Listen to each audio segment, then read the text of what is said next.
Welcome to this week's Fairytale Friday. We've been promising you a bit of something different today. So we're going to be telling a fairy tale, or I'm going to be telling a fairy tale because unfortunately Shamanic is off at work for the day and I've got to go to work in about 45 minutes, so gotta get this in one go.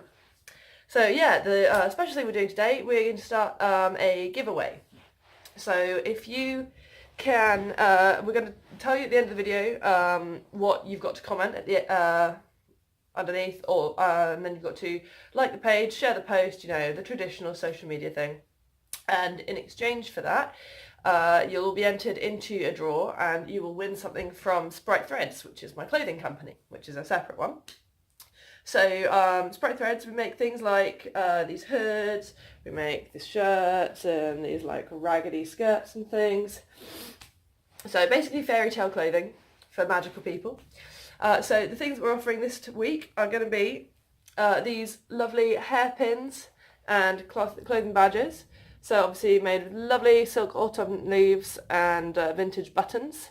So they're all different, they're all completely bespoke and personalised.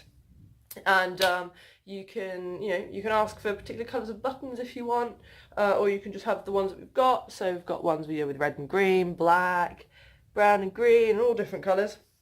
So you'd be getting one hairpin and 2 badges, so you can either share them with your friends or, you know, put one on your bag, one on you and one on your hair. So lots of options. Alrighty, so along the subject of fairy tale clothing, today we're going to be telling the story of the, it's sometimes called the Wild Swans. This version has ravens. Some people say it's by Hans Christian Andersen. It is his version.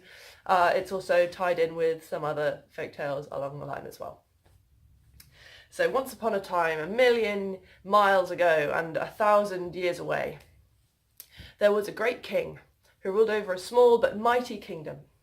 And this king, he had 7 children, his 6 sons and 1 daughter only, who he loved more than life itself. But his great sadness was that his beloved wife, the queen, had fallen gravely ill and died. And so he ruled the country alone, but for the help of his younger brother, the children's uncle. But the children's uncle had a great hunger for power. And so he plotted to have the throne for his own. So one day he lured the children deep into the woods for a picnic, and he cast his spell suddenly, without warning, and ensnared the 6 sons in a web of magic, transforming them from beautiful young men into ravens with black feathers. Now, the 1 daughter only, she hid herself amongst the trees and watched with wide eyes at what her uncle did. And she hid herself there among the leaves until her uncle, cursing, left. And the 6 ravens, they perched on the branches beside her, watching their sister. "Sister," they seemed to say, "Sister, we are trapped in this magic web. You must free us. Only you can do it." "How?" She wept, for she was no witch.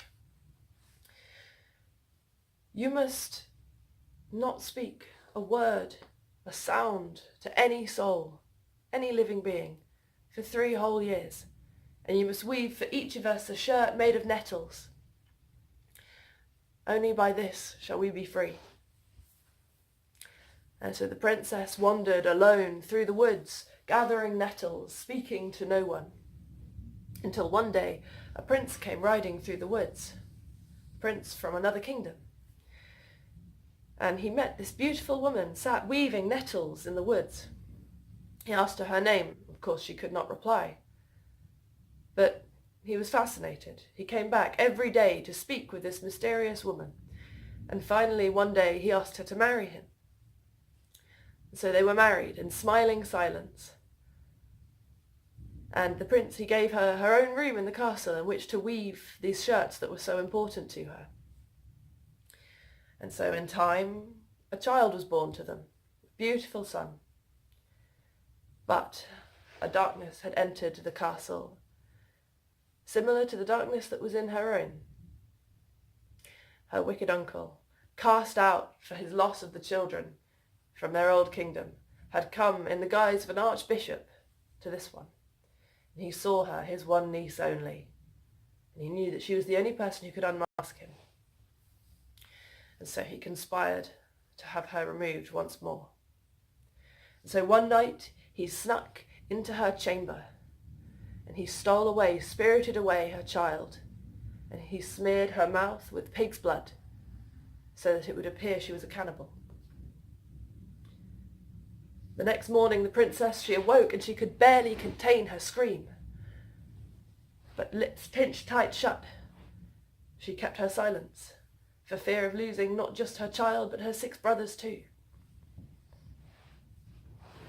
And so, that night, after such a terrible thing, she was weaving her shirts even more intent than before upon releasing them, for it was so close. She only had one more day to keep silent.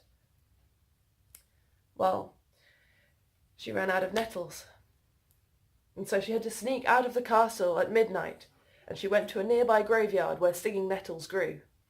And she gathered them to bring back to finish off her shirts. But her wicked uncle had followed her to the graveyard. He saw the stinging nettles and the dirt, and he knew what he would do. And the next day he went to the king, the queen, and the prince, and he decried her as a witch, a cannibal who sacrificed her own children and dealt with the dead. And so she was sentenced to burn at the stake. There was nothing the prince could do to defend her, his one love only. But still she wove, and when the tumbrel came to take her to the stake, she was still weaving. And finally, when she was carted out upon the ground, next to this great unlit pyre, she saw the 6 ravens perched on the wood. And she broke away from her wicked uncle's grip, stumbled towards them and threw the shirts, 1 shirt over each raven. And with her red stung hands and the pyre awaiting, she watched as each one of the 6 ravens grew, transformed back into her brothers. She turned to the prince, to the king, the queen, and cried, "I am innocent," and began to tell them what had happened, what the story was.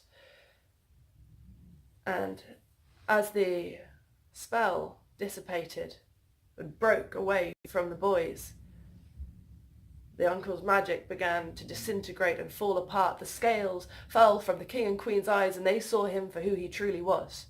The pyre was lit, and this time it was for him.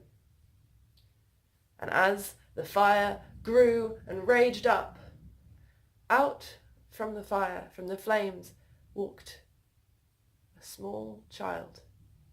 Her child returned. And so the prince gathered his beautiful wife, their child, and the 6 brothers all up into his arms. And the princess and the princes, they all wept with joy. And if one of the princes still had a raven's wing rather than an arm because a shirt was a sleeve short, well, he didn't really mind. So that is the story of the Nettle shirts, or the wild swans. Obviously this one would be the wild ravens. There's an excellent version told by John Hurt. If you can find the old Storyteller series by Jim Henson, oh my god, it's amazing. That was just my inspiration as a child. So what you've got to do in order to win these lovely pin badges and hairpin is, if you comment below what did one of the princes have instead of an arm by the end of the story, then yeah, like the Lucid Tales page. You can like the Facebook one, Instagram one, Twitter, Tumblr, all of them if you really want. Just any of them, and follow them or whatever, and share the post on whichever platform you've seen it. You can share all of them if you want to get really into it. And yeah, if you share on more than one, you will be entered more than once. And then yeah, as soon as we hit next Fairytale Friday, we'll announce the winner in the next video. And then yeah, we will send you some of these lovely autumn leaves. Originally this video was going to be filmed outside. Unfortunately, we are getting some lovely autumnal weather right now, so I thought let's have some nice colours to brighten the day up.